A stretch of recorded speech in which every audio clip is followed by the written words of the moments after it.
카페 같은 데서도 저희 까는 글 엄청나게 늘어났는데 왜 점점 더 늘어날까요? 저희 초창기에 그렇게 많이 욕했었나요? 저희가 막 엄청 떠서? 그런 거 아니죠. 방해되니까.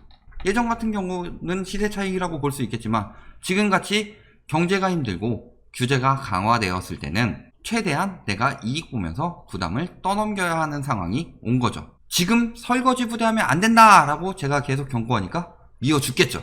프레임 만들면서 까고 있는데 어떤 내용들이 있는지 한번 봅시다. 이번 부동산 역사의 주인공은 라이트하우스. 나쁜 새끼 아닌가요? 대형 호재 터졌네요. 언급하고 까는 것마다 정반대로 집값이 많이 올라서 광명 제가 언제부터 깠었죠?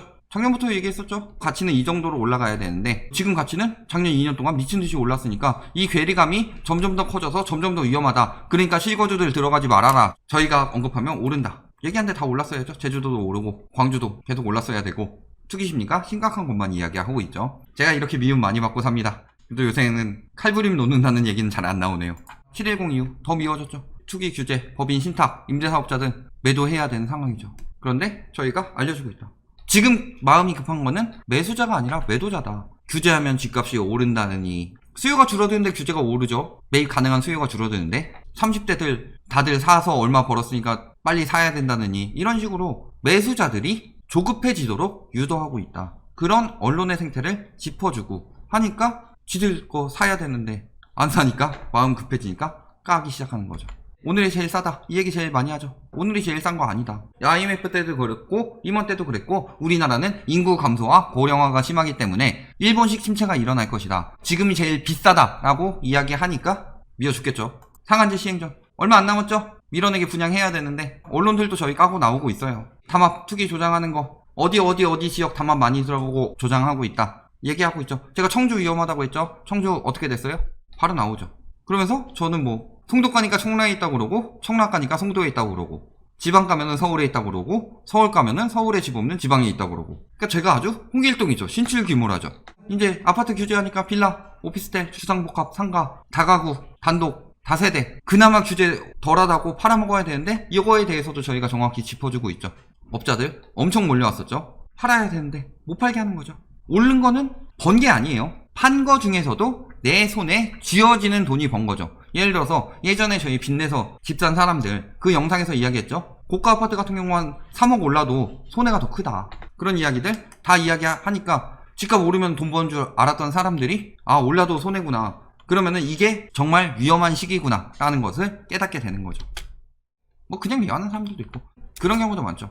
제가 정책의 잘잘못을 이야기를 하게 되는데 부동산의 경우는 현재 위치에서 안정화 정책 문제가 아니고 규제 정책을 해서 막아서 집값을 낮춰야 된다 라는 이야기를 하니까 부동산이랑 전혀 관련 없는 사람들이더라도 빨갱이다 하면서 까잖아요. 1배나 정부 까고 싶어 하는 사람들 저희 믿겠죠. 만화가 새끼 하나도 저희 까고 막 그랬었죠. 교주님과 신도들 보통 이렇게 생각하는 사람은 뭐 눈에 뭐만 보인다고 하죠. 빠, 땡이나 뭐 이런 교주들 믿고 있죠. 그 다음에 서울 부동산이 아직 그렇게 떨어진 것도 못 봤네요. 못 봤죠 당연히. 그걸 봤던 사람이면 지금 사겠어요? 이런 댓글 달고 다니겠어요? 지거 팔고 다녔지? 2008년에 97년에 2010년에 뚝 떨어지는 것들 봤던 사람들이면은 못하죠.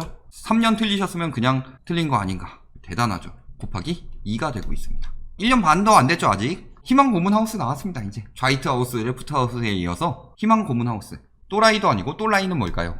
무주택자 희망회로로 돈 벌면 좋냐 뭐 이런 것들 하고 정신자위 누가 하고 있죠 지금 정신자위 누가 급하죠? 제가 얘기하는 거는 뭐 돈 번다 돈 못 번다가 아니라 뭐 그때 샀으면 뭐 얼마 벌었네 라고 하는데 실질적으로 무주택자들은 집값이 오르든 떨어지든 일단 관심 끄면 본전이죠. 손해봐요 저 때문에. 그때 사라고 했던 사람들 엄청나게 막 방법 알렸죠. 법인 투기 신탁 투기 했던 사람들 엄청난 이득 볼까요? 아니면 엄청나게 손해 볼까요? 보면 나오죠. 3, 4년 묶인 사람들. 제가 이렇게 능력자입니다. 1년 반도 안 됐지만 묶인 사람들은 3, 4년이 지났습니다. 시간을 거슬러가는 라이트하우스. 조회수로 집 샀답니다. 과천에 집 있는 라이트하우스. 과천에 제가 집이 있어요. 강남 아파트 사려는 거예요. 강남 아파트 몇 채 사뒀어요. 강남에 건물도 있다시고. 얼마 전에 감사하다고 얘기했죠. 제가 그런 것처럼 보여서 1주택자인가요? 4주택자인가요? 결론이야 뻔하겠지만 부동산 사시려고 불철줘야 고생 많으십니다.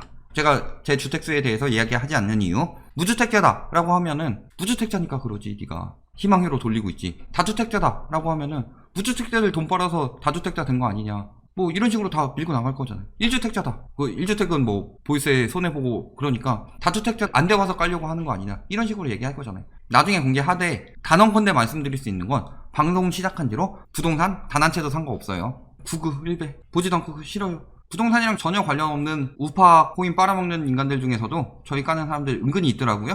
바로 싫어요 달고 유동성 관련 영상을 올렸어요. 그러면 다른 영상 가가지고 유동성 넘쳐 흐른다. 영상을 보지도 않고 이야기해요. 유동성이 넘치니까 집값 더 올라간다. 안 넘친다는 거 저희가 자료로 다 보여줬죠. 이 자료에는 닥치고 있다가 딴 데 가서 이야기해요. 저희 얼마 전에 외국인 투기 수요 안 산다고 올렸었죠. 오히려 줄어들었다가 5월에 잠깐 올라갔다. 전 3월보다 줄은 걸 가지고 다시 외국인들이 사고 있다고 호도하고 있다. 이런 얘기하고 있는데 또 다른 영상 가가지고 중국인들이 사고 있는 애. 앞에선 대놓고 비판 못하고 다른 데 가서 까는 용기 있는 분들이죠. 언론입니다. 제가 얘기했죠. 건설사들 분양 못하게 지금 위험하다 얘기하니까 언론에서 가죠. 만국경제. 부동산 비관론자인 남편은 듣지 않았다. 폭락 유튜버 믿다가 폭망했다. 부동산 비관론자라고 그랬지 폭락 유튜버 영상을 많이 봤다. 신봉자다. 이런 이야기 한마디도 안 하는데 갑자기 이걸로 바뀌었죠. 말이. 전세값이 올라서 이제 6억 5천만 원까지 치솟았다. 문제는 뭐예요? 그 당시에 왜 전세값이 올랐는지 헬리오시티 이야기하면서 전세가 왜 올랐는지 이야기하고 보덕 그라시움에는 1억이 힘들다라고 이야기했었죠. 근데 지난 5월에 전세가가 5억이 넘었는데 이제 6억 5천만 원까지 치솟았다. 재계약할 시즌도 아니고 임대차산법도 곧 나온다고 했고 집 사가지고 비과세 혜택 해가지고 뭐 할 때까지 했냐 뭐 여러가지 다 비교해봤을 때 폭락 유튜버 말 믿다가 내 얘기가 됐다라는 말 할 때예요 지금. 저기는 굉장히 경제뿐만이 아니라 모든 면에서 지금은 반정부 성향을 가지고 있는 그런 데죠. 배를 잘 만드는 그 언론 다음으로 신뢰가 안 가는 기사 내는 언론 자격 없는 거기서 된 거죠. 근데 거기서 저희를 까고 있어요. 왜 까고 있어요? 이렇게 까주면은 건설사들이 좋아할 테니까. 얼마나 까고 싶겠어요 저를 건설사 분들께서. 나중에 건설 현장 같은데 조심히 지나가야 되겠습니다. 제 쪽으로 무너져 내릴 수도 있습니다. 불로소득 못 얻은 건 폭망이 아니죠. 벌지 못한 게 왜 폭망이죠? 예전에 기름값 떨어질 때 ETF 불로소득 얻을 시기도 있었죠. 그리고 결론은 어떻게 됐어요? 뚝 떨어졌었죠. 기름값이 100달러가 넘어갔는데 지금 사라고 막 호도하고 있는 거예요. 더 오를 거라고. 그런데 지금 40달러에서 계속 유지되고 있죠. 뚝 떨어졌다가 그 정도에서 계속 유지되고 있죠. 이게 어째서 왜 폭락 유튜버 탓으로 돌아가는지 모르겠네요. 누가 미워한다고요? 저는 정말 이분들은 욕하셔도 나쁜 마음은 들지 않는 게 안타까워요 되게. 사지 말라고 제가 그렇게 이야기했는데 영끌해서 샀는데 거기에 보유세 부담, 재산세 부담 더해지는 것도 있고 나중에 가격 떨어지게 되면은 그 거품을 다 빚으로 샀기 때문에 은행의 노예가 되고 하우스푸어가 되는 거. 저는 정말 이분들은 안타까워요. 욕할 수는 있을 것 같아요. 집값 떨어지는 부분에 대해서 이야기하면은 내가 계속 오를 것 같아서 샀는데 저 새끼 왜 자꾸 저렇게 이야기하냐 라고 하면서 그러고 싶으신 마음은 알겠는데 안타깝죠. 말할 필요도 없죠. 인간들. 언론까지 건설사까지 지들의 이익을 위해서 피해준다. 모르는 사람들 선동한다. 대표적으로 집값은 공급 부족 때문에 안 잡히는 거다. 집값 잡으려면 공급을 늘려라 라고 이야기하는데 예전보다 지금 공급이 훨씬 늘어나서 상승세가 줄어야 되죠. 주택 보급률을 보면은 과거에 비해서 엄청나게 늘었죠. 서울도 90% 후반대예요. 거의 보급이 됐다는 거죠. 그런데 공급 부족 프레임을 잡으면서 분양가 상한제 풀고 재건축 재개발 규제 풀고 안전진단 강화 풀고 용적률 상향시켜라. 그러면은 재건축 재개발 아파트로 인해서 공급이 나오면서 집값이 안정이 될 것이다 라고 거짓말하고 있죠. 재건축 재개발 아파트는 규제를 풀게 되면은 재건축 아파트로부터 가격이 상승하기 시작하면서 신축, 구축으로 계속 퍼져나간다. 집값 폭등 시기에는 항상 그런 패턴이었다. 두 번째, 재건축이 활성화되면은 멸실이 늘어나면서 장기적으로 공급이 나오는 것보다 지금 공급 부족을 야기한다. 요거 두 가지를 생각해 보면은 재건축 재개발 완화는 단기적으로 가격을 폭등시키는 정책이다. 공급 부족이라고 이야기하는 것도 2017년, 2018년 그 전에 재건축 연한 완화로 그때 추진했던 30년에서 40년대 아파트들이 급격하게 추진하면서 멸실 늘어나서 집값 폭등시켰고 2015, 16년부터 인허가가 쭉 많이 났었다가 강화하니까 지금 떨어진 거죠. 그때에 비해서 떨어진 거지 과거에 비해서 인허가 물량이 엄청나게 떨어졌냐? 그것도 아니죠. 인허가가 떨어졌더라도 그만큼의 공공택지 공급을 하냐 안 하냐. 이전 정부 때 공공택지 공급한 거 뭐 있어요? 예전에 추진했던 2기 신도시 공급한 거 말고 광명 시흥지구 이런 거 취소했죠 오히려. 그러면서 집값 폭등했다. 즉 공공택지 공급을 막고 재건축 연화 완화, 부동산 3법으로 인해서 분양가 상한제 폐지, 재건축 초과이익 환수제 폐지, 조합원 3주택 허용 하면서 재건축 완화하면서부터 집값이 폭등했죠. 그런데 왜 그런 부분 이야기 안 하죠? 이익을 위해서. 거짓말을 하고 그런 여론을 만들어내고 있죠. 갭투기꾼들, 다주택 투기꾼들 당연히 저희 싫겠죠. 갭투기꾼들 빨리 팔고 빠져야 되는데, 안 그래도 거래량 폭망하게 생겼는데, 다주택 투기꾼들 보유세 부담 엄청나게 했는데, 그리고 제가 계속 경고했죠. 팔아라 너네는 팔아라. 지금 보유세 얼마 안 나온다고? 보유세율 계속 늘리려고 하고 있고, 공시가격 현실화를 시키고 있고, 공정가액 비율 계속 올리고 있는데 부담이 커질 거고, 양도세도 앞으로 계속 늘릴 텐데, 그러니까 양도세 일시적 완화했을 때 팔라고 그랬었죠. 근데 안 들었죠. 지들이야말로 내 말 들었어야 됐는데 안 듣고 나서 지들한테 피해주는 것 같으니까 제가 미운 거죠. 하지만 저는 분명히 대안을 제시했어요. 지금이 기회라고. 특히 올해 5월까지가 최고의 기회라고. 그때 금매물 내서라도 빨리 파는 게 최고의 기회다. 결국에 어떻게 됐죠? 내년 5월까지 더 높은 양도세로 팔아야 되죠. 그거 넘어가면 양도세 더 올라갔죠. 망한 거예요. 그러니까 미워 죽겠죠, 저희가.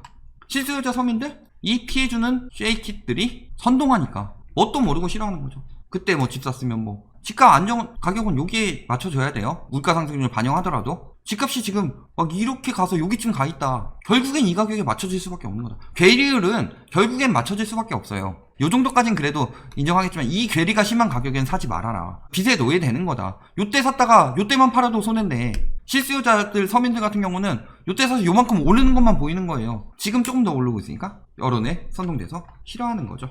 말로는 어떻게 될까요? 투기로 돈 벌 수 없게 할 것이라고 분명히 이야기했죠. 저는 이번 정부 때 초창기까지는 떨어뜨릴 것 같아요. 그래야지 다음 정부까지 이어지면서 부동산 정상화를 확실히 실행시킬 수 있으니까. 그러니까 2017년 5, 6월 수준까지는 떨어뜨리겠다. 이게 확실한 목표죠. 시세차익에 대한 양도세를 대폭 인상해 투기를 통해서 돈을 벌 수 없다. 불로소득 환수하겠다. 계속 해봐요. 부동산에 대한 유동성은 줄어들 수밖에 없는 거죠. 세금으로 다 거쳐지니까. 다주택에 대한 보유 부담 높이고, 여러 채 갖지 마라. 살지도 않을 거. 710 대책은 공급정책이라고 그랬죠. 지난 10년간 새집 중에 51%가 달할 정도로 다주택자들이 이걸 다 가져갔으니까 그거 저거 토해내라는 거죠. 그때 뭘로 샀어요? 갭투기, 분양권 투기. 그러니까 남의 돈으로 샀다. 보유세도 안 나오고 만만하게 생각했는데 어떻게 되는 거예요? 답은 나왔죠. 세법 개정안 양도세 최대 30%포인트 중과가 된다. 플러스로 10억 초과의 경우 3%포인트 더 올라갔죠. 신탁 다 막혔다. 말로는 어떻게 돼요? 임대차 3법 조만간 나올 거죠. 소급 적용 이야기하는데 소급 적용 위헌 아니죠. 종부세 각종 대책 관련 통과. 그래서 세법 개정안 나왔죠. 공급 대책 계속 나오고 있죠. 멸실 없는 공급 대책이에요. 재건축으로 10,000세대 들어온다. 그런데 택지지구로 8,000세대밖에 안 들어오니까 재건축 풀어라 라고 이야기하는데, 요 중에서 일반 분양부만 이야기하지 않죠. 조합원분까지 같이 이야기하죠. 이런 거짓말을 한다. 주택 공급 대책, 공급 부족 없이 공급만 늘릴 수 있는 최상의 정책이죠. 분상제 29일부터 시행이죠. 전매 강화 플러스 지금 이미 세법 개정안에서 기본 세율을 없앴죠. 1년 미만이면 70%, 이상이면 60%로 단일 양도세로 고정했죠. 전매 앞으로 잘 되겠어요? 남는 게 없는데. 결론, 라이트하우스 미워 죽겠다는 사람 많죠. 영끌분들은 제가 굉장히 좀 안타깝게 생각합니다. 건설사들 그만큼 처먹었으면 됐죠. 언론들은 본분에 맞게 행동해라. 그냥 우파, 뭐 일배 말 섞고 싶지 않습니다. 전 정치 유튜버 아니에요. 부동산 유튜버예요. 부동산 정책이 잘 됐다 안 됐다를 이야기하고, 경제 정책이 어떤 부분 잘 됐다 잘못됐다, 소주성 같은 경우 좋은 정책이긴 하지만 시기가 아니었다 라고 저는 분명히 비판했어요. 무조건적으로 편드는 좌파 코인이다 이런 거 아니에요. 지들이 오해하고 있는 거죠. 지들 하고 싶은 말 안 해주니까. 다주택 갭투기꾼들 저 미워 죽겠죠. 하지만 저는 지금 다주택 갭투기 하는 사람들 미워하지 않습니다. 좋아합니다. 집값 설거지도 잘 해주시고 세금도 많이 내주셔서 국가 지금 재정이 힘들다는데 보탬도 많이 되시고 국가에 좀 기여해주시는 애국자들이니까 미워하셔도 괜찮아요. 욕 많이 해주세요. 욕 많이 먹고 오래 살아서 오래오래 까드리겠습니다. 감사합니다.